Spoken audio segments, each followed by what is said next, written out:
अस्सलाम वालेकुम नाज़रीन, मैं हूं जरशीद और आप देख रहे हैं प्रोग्राम हक़ाइक़ और हमारे साथ मौजूद हैं सियासी तज्ज़ियाकार इशफाक अब्बासी साहब। अस्सलाम वालेकुम अब्बासी साहब। वालेकुम सलाम।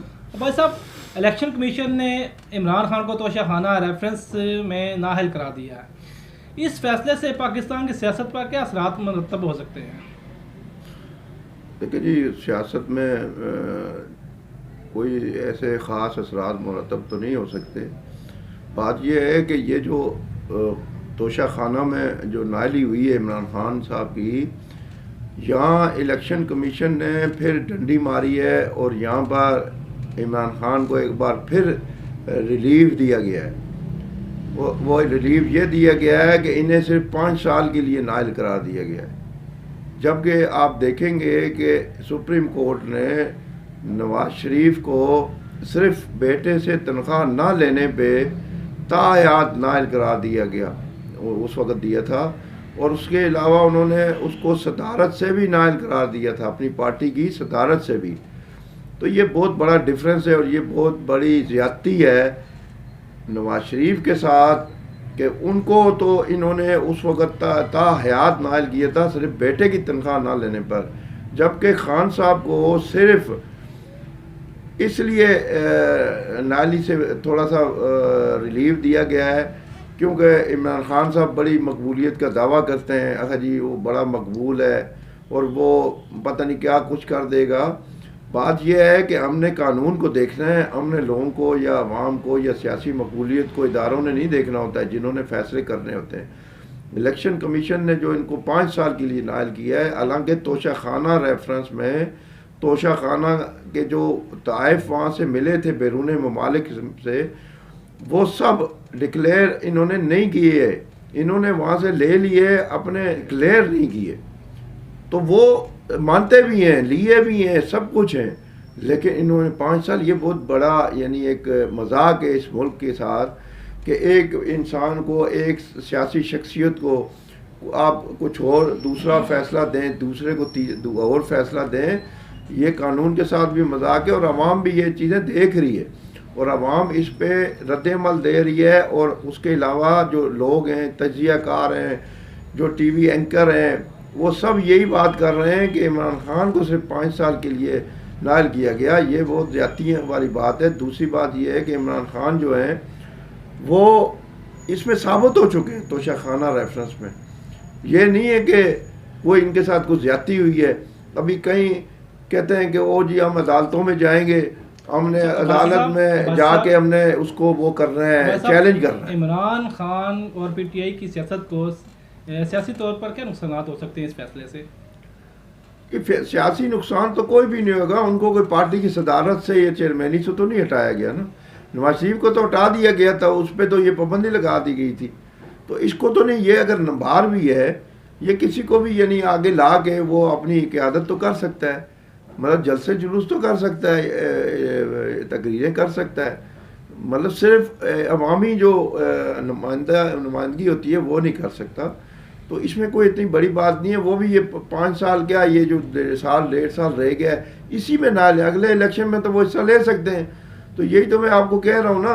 अभी ये बात ये होगी कि वहाँ से ये चैलेंज होगा इस्लामाबाद हाई कोर्ट, उन्होंने कहा है कि हमने हाई कोर्ट इस फैसले को कलअदम करार देगी या बरकरार रखेगी, क्या लगता है आपको? हाँ जी, वो कलअदम, वो अगर कोई बात बन गई, अगर इस्टेब्लिशमेंट, और पहले भी ये जो चल रहा था ना तोशाखाना का रेफरेंस जो इन्होंने फैसला महफूज किया था, इस दौरान भी इस्टेब्लिशमेंट और इमरान खान की गुफ्तगू, आपस में मुज़ाकरात हो रहे थे।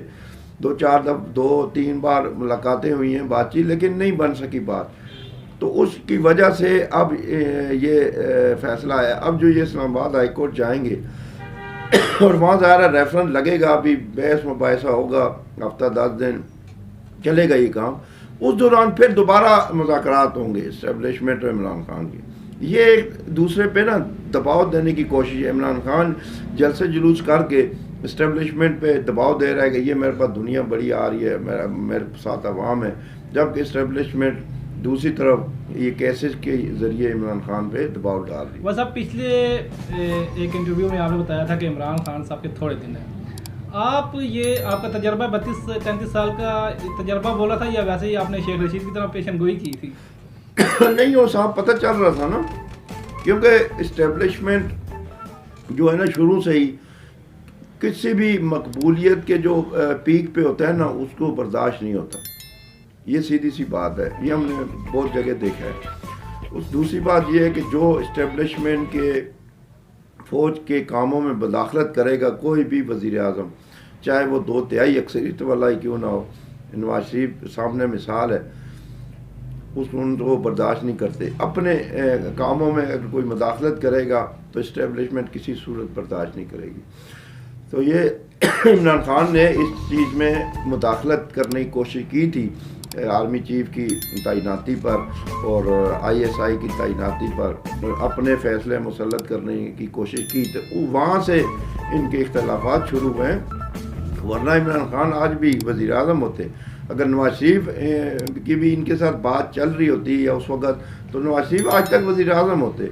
बात ये होती है, इंसानी एक फितरत है कि जब भी कोई इंसान किसी ओहदे पे आता है, बड़े ओहदे पे ना, तो वो एक फितरत इंसान की, वो कहता है मैं ही हूँ और कोई है ही नहीं ज़्यादा, मैं जो बात करूँ, जो मैं फ़ैसला करूँ उस पर इम्प्लीमेंट होना चाहिए, उस पर आमद दरामद हो। तो इस वजह से इनमें एक अना का मसला बन जाता है और वो अना के मसला इनको ले डूबता है और घूमते हैं। अगर अदालत इस फैसले को बरकरार रखती है तो क्या लगता है कि अगला चेयरमैन कौन होगा पार्टी का? हाँ जी, अगला अगर ये रहता है फैसला तो अगला चेयरमैन जो है ना वो जो वाइस चेयरमैन है शाह महमूद कुरैशी साहब, वही हो सकते हैं, क्योंकि और तो सीनियर बंदा है नहीं और वही उनका हक भी है।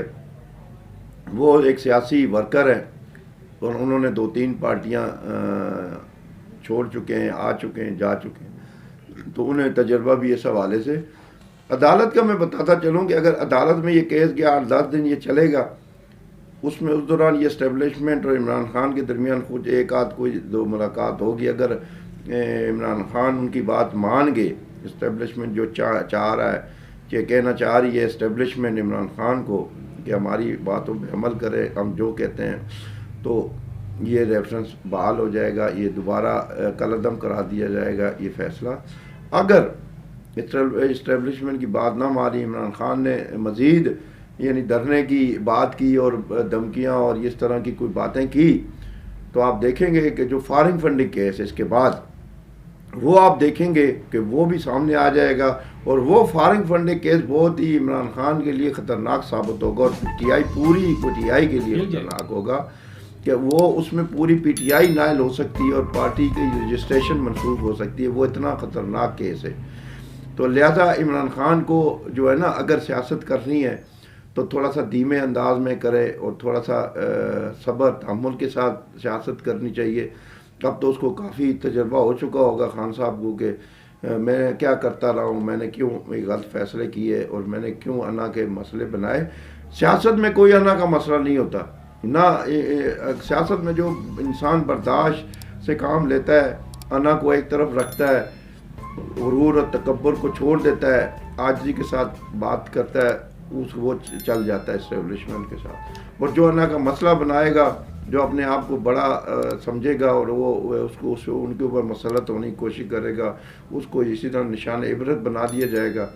और मैं एक बात मेरे से रह गई, आज जुम्मे का दिन है और आज जुम्मे के दिन एक दिन में 2 खुशखबरियाँ हुई हैं इस मुल्क के लिए। एक तो इमरान खान की नायली हुई है और एक जो है ग्रे लिस्ट पाकिस्तान का नाम निकाल दिया गया। ये बहुत बड़ी खुशखबरी है जी। पाकिस्तानी कौम को मुबारक हो कि एक ग्रे लिस्ट पिछले 4-5 साल से ग्रे लिस्ट में मौजूद था और वो निकल गया है। उसकी वजह से मुल्क में जो कुछ पाबंदियां लगाई गई थी और लगी हुई थी वो ख़त्म होंगी और इंशाल्लाह मुल्क खुशहाल होगा।